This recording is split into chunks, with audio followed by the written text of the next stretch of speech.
Hey guys, it's Rob with Strategy Simple coming at you with another video today, a little bit later than usual, but wanted to cover a topic that came up in a conversation with a friend of mine, and we were talking about lead generation and how could he get in front of more people and that whole concept, right?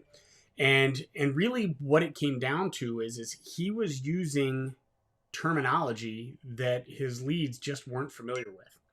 So basically, basically that means that he was talking to them in a way that they couldn't understand. So his close rate was really not very good. So basically, this relates to both revenue, this relates to cost savings, and it relates to time savings because revenue, if you're talking the right language to more people, you're going to make more sales. It's a cost standpoint of if you're advertising and you're talking to the wrong group, you're wasting your money. And it's a time savings for that same reason, right? If you're saying the wrong things, you're not going to get in front of the right people. So really it starts with, and I've talked about this one before, who is your ideal client, right? So what's your ideal client profile? And it doesn't matter if you're B2B and commercial insurance or software as a service or a financial advisor. If you're B2C, it doesn't matter, right? Build out your ideal client profile. What do they look like? On the B2B side, you'll do the firmographics. What does the company look like? Company size, all that fun stuff. I've got other videos on that one. If you're B2C, fill out your demographics. What does that look like? What does your ideal client look like? And then if you want to do the persona thing, great. Again, this isn't the video for that. But what are they trying to solve? When they're buying your product, what are they trying to do? Are they trying to save cost? Are they trying to increase the value of what they're getting for their money, right? That's two different things. Saving money and getting increased value are two very different things, right? So I could just cut cost and I'm just trying to lower my cost for the same thing. If I'm trying to add value, maybe I've got some additional features or benefits that I'm going to get for the same amount of money or a little bit more. Maybe it's a productivity issue. Maybe I need to increase productivity, and your solution is going to help me do that. Maybe it's security, peace of mind. The old saying back in the day, nobody got fired for buying IBM, right?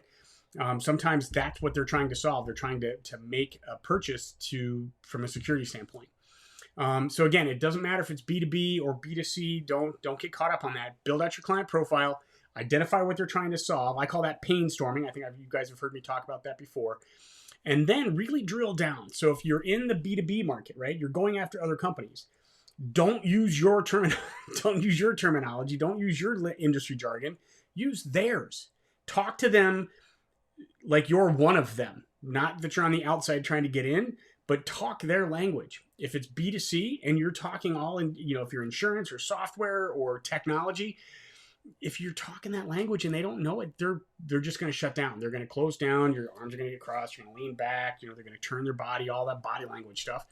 But think about what they talk about. How do they talk about your product, your solution, your service, and put it in their terms, right? So if you know what they're trying to solve and you know how they talk, you can start to build your messaging so that it's congruent with what you're trying to offer them, and they're going to be able to understand it better.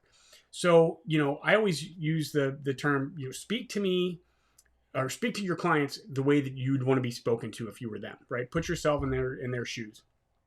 And whether it's the words you use, right? How you say things. Maybe it's the visuals that you use, whether that's images or graphics or infographics or whatever that is. Think about what's relatable to them. A friend of mine was in the senior market, and all of the images in his ads were, smiling seniors in convertibles and on picnics, and that's not how they relate to him, to themselves, right? That's not how they see themselves. So he had to change it up and make it so that it was more about his target market, and it worked. People actually started to comment on it, like, I could relate to that. Then it goes back to metaphors and stories, right? I mean, there's a lot of metaphors out there that we all use pretty consistently. Storytelling. I mean, storytelling is a great way that you can make it something relatable, especially if you're using their language and you know what they're trying to solve for. It's probably not that unique, right? To them it's unique and it's critical to them, but tell the story, make it so that they can relate to it. And if it's a necessary thing, right? Like let's just say that you're selling insurance and you're selling, homeowners insurance or auto insurance or something, or renters, right? They have to have it.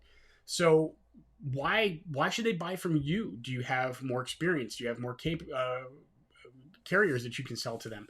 You know, if you're selling electronics and it's something they've got to buy, right? I mean, nobody really has to buy electronics, but if it's a TV or something like that, why should they buy from you for that product? Maybe it's an appliance sales, maybe it's a computer. You know, why is it important? What's the difference that you make, right? So again, when you're looking at it, you know, when you're looking at leads and you're trying to figure out how you can generate more leads, check and see what you're saying, right? What's the language of your leads and what are you saying to them? If you're not getting the success that you want, it's probably because of the way you're saying it. So take a moment, kick back and think, okay, how am I speaking to my clients? How am I speaking to my prospects? And drill backwards. And sometimes it can be pretty eye-opening when you start to look at it that way. If you have any questions, if I can help you out with it, give me a shout. Let me know. You can always hit us up at strategysimple.com. Look forward to it. Have a great day. Talk soon.